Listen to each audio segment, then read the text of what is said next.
தான் கொண்ட லட்சிய பாதம் எதுவாக இருந்தாலும் சரிதான், முடிவு பண்ணிட்டா அந்த விஷயத்தை முடிச்சே தீரணும்னு நினச்சி வாழ்ந்துட்டு இருக்கக்கூடிய சிம்ம ராசிக்காரர்களுக்கு இந்த 2025 வருஷம் ஒரு மிகச்சிறந்த வருடமாக அமையுமா அப்படின்ற ஒரு எதிர்பார்ப்பு உங்ககிட்ட அதிகமாகவே இருந்துட்டு இருக்கும். சிம்மராசிக்காரர்களை பொறுத்த வரைக்கும் இந்த அஷ்டமத்து சனி ஆரம்பிக்க போகுதேன்னு சொல்லி உங்கள் மனசில் ஒரு பெரிய பதட்டம் இருப்பதை உணர முடிச்சிருக்கும் எல்லாருமே. பட் இருந்தாலும் 2025 வருஷத்தில் உங்களுக்கு அஷ்டம சனி ஆரம்பித்தாலும் குரு பகவான் 10வது இடத்துல இருந்து ராசிக்கு 11ஆம் இடமான லாபஸ்தானத்துக்கு பயிற்சி ஆகிறார். ஸோ அந்த அடிப்படையில் 2025 வருஷம் உங்களுக்கு ரொம்பவே ஒரு நல்ல வருஷமாகவே நிச்சயமாக அமையும். கவலைப்படாதீங்க. வருஷத்தினுடைய தொடக்க காலத்தில் மட்டும் கொஞ்சம் நிதானமாக இருக்கணும். ஒரு முதல் 4-5 மாதத்துக்கு உங்களுடைய ஜாதகப்படி கொஞ்சம் எதிலும் நிதானம், எதிலும் அமைதி. குறிப்பாக வேலையில் ரொம்ப கவனம், பணம் சார்ந்த விஷயங்களில் கவனம், ஒரு பொறுப்பில் இருக்கீங்கன்னா அந்த பொறுப்பில் கவனம். ஏன்னா இந்த காலகட்டங்களில் தேவையற்ற சில அழுத்தங்களும் மன உளைச்சல்களும் கஷ்டங்களும் சிம்மராசிக்காரர்களுக்கு ஏற்படுத்தும். லாபத்தில் குரு வந்ததுக்கு பிறகு நிச்சயமாக பணம் சார்ந்த விஷயங்களில் ஒரு பெரிய தடைகளை பார்த்துட்டு இருந்த சிம்மராசிக்காரர்களுக்கு மிகுதியான பணவரவை ஏற்படுத்தக்கூடிய ஒரு அற்புதமான வருடமாக இந்த 2025 வருஷம் உங்களுக்கு அமையும். தொழில் பண்ணிட்டு அல்லது பெரிய முதலீடு போட்டுட்டு லாபமே பார்க்கலன்னு நினைக்கக்கூடியவர்கள், மண்மனை ரியல் எஸ்டேட் சம்மந்தமாக சில விஷயங்களை பண்ணுறவங்க, அந்த கட்டிட தொழில் சார்ந்த விஷயங்களில் செயல்படக்கூடியவர்களுக்கெல்லாம் ஒரு பெரிய அனுகூலத்தை தரும். அதே மாதிரி விவசாயம் சார்ந்த விஷயங்கள், பூமி சம்பந்தமான தொழில் எது நீங்கள் பண்ணாலும் உங்களுக்கு 2025 வருஷத்தில் ஒரு பெரிய ஜாக்பாட் இருக்குது அப்படின்னே சொல்லலாம். சிம்மராசிக்காரர்களை பொறுத்த வரைக்கும் வார்த்தைகளில் இருந்து வந்த தடுமாற்றங்கள் மாறும். இதுக்கு முன்னாடி கொடுத்த வாக்கு காப்பாற்ற முடியலைங்க, ஒரு வார்த்தை சொல்லிட்டு என்னால் அதை ஃபாலோ பண்ண முடியாமல் போச்சு, வாங்கின கடனை கொடுக்க முடியலன்னு நினச்ச சிம்மராசிக்காரர்கள் கடனை திருப்ப கொடுப்பீங்க. பல்வேறு விதமான முன்னேற்றமே இல்லை, எவ்வளோ படித்தாலும் என்னால் சரியான மார்க் எடுக்க முடியல, எக்ஸாம்ஸை கிளியர் பண்ண முடியலன்னு நினச்சிட்டு இருந்த சிம்மராசிக்காரர்கள்லாம் கடவுள் புண்ணியத்தில் நல்லபடியாக பாஸ் பண்ணி நீங்கள் விரும்பிய துறையில் சேரக்கூடிய வாய்ப்பை ஏற்படுத்தும். குடும்ப வாழ்க்கையை பொறுத்த வரைக்கும் 2ல் கடந்த காலகட்டங்களில் கேது இருக்கும் போதே பல்வேறு விதமான அதிர்வுகளும் சஞ்சலங்களும் இருந்தது உண்மைதான்.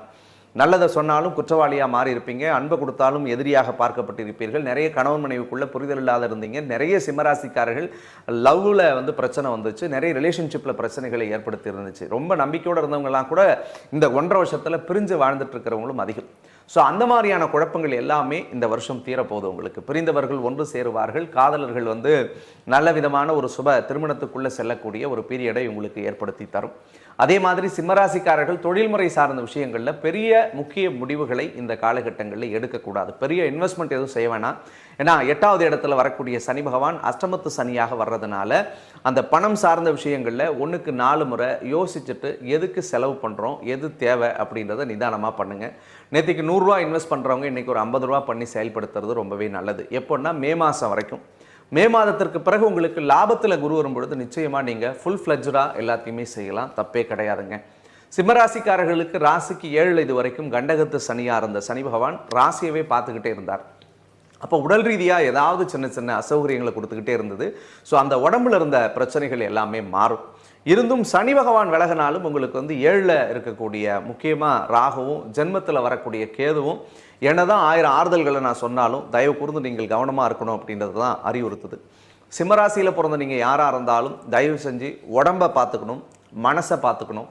மென்டலி தேவையில்லாத உடஞ்சி போயிடுவீங்க. சின்ன சின்ன விஷயங்கள் கூட உங்களை மனசளவில் நிறைய காயப்படுத்திக்கிட்டே இருக்கு. இப்போது இது லாஸ்ட்டு 1.5 வருஷமாகவே நீங்கள் நினச்சி பார்க்கலாம்.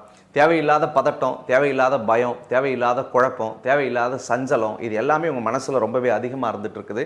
ஸோ அந்த விஷயங்கள்லாம் தயவு கூர்ந்து நீங்கள் கொஞ்சம் சரியாக பக்குவப்படுத்தி, இன்னும் ஒரு வரியில் சொல்லணும்னா உங்கள் வாழ்க்கைக்கு எதெல்லாம் தப்போ, எதெல்லாம் செஞ்சால் உங்கள் மனசாட்சி உறுத்துதோ, எந்த விஷயங்கள்லாம் யார்கிட்டையும் நம்ம சொல்ல முடியாத உங்கள் மனசுக்குள்ளே இருக்கோ அதெல்லாம் தயவு செஞ்சு செய்ய வேணாம்.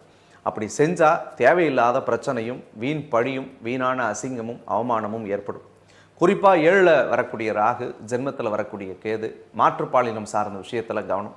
பார்க்குற நீங்கள் ஆணாக இருந்தீங்கன்னா பெண்கள் சார்ந்த விஷயத்தில் கவனம், பெண்ணாக இருந்தால் ஆண்கள் சார்ந்த விஷயத்தில் கவனம். தேவையில்லாத உறவுகள் மலரும்.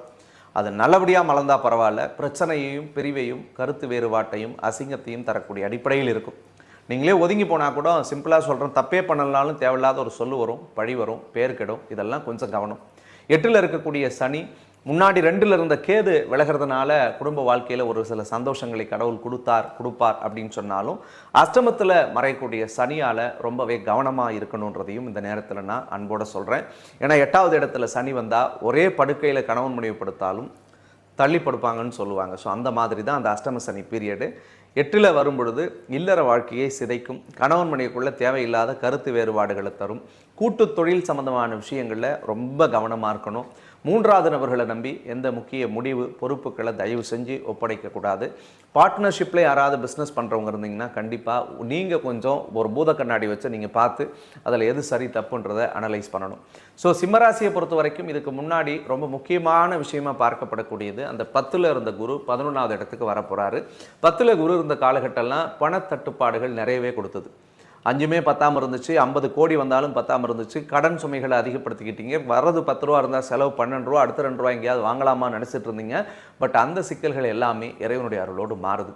லாபத்தில் சிம்மத்துக்கு குரு வந்ததுக்கு பிறகு மே மாதத்துக்கு அப்புறம் சிம்மராசிக்காரர்களுக்கு ஒரு பெரிய தனவரவு பணவரவு ஒரு ஜாக்பாட் உங்களுக்கு காத்திருக்குன்னே சொல்லலாம்.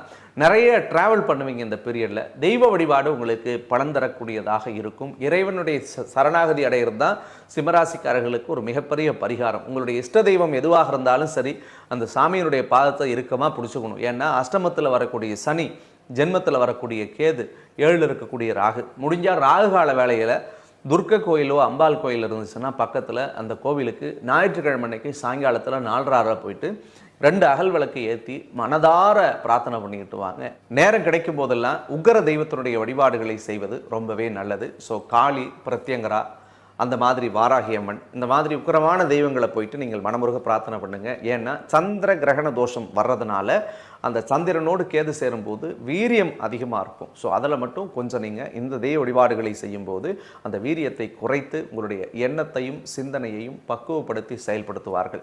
சிம்மராசிக்காரர்களுக்கு ஒரே ஒரு அன்பு வேண்டுகோள் தான், உடம்பை பார்த்துக்குங்க, மனசை பார்த்துக்குங்க. உங்களுடைய பர்சனல் லைஃப்னு சொல்லக்கூடியது எதுவாக இருந்தாலும் அதில் ரொம்ப ரொம்ப ரொம்ப ரொம்ப ரொம்ப கவனமாக இருங்க.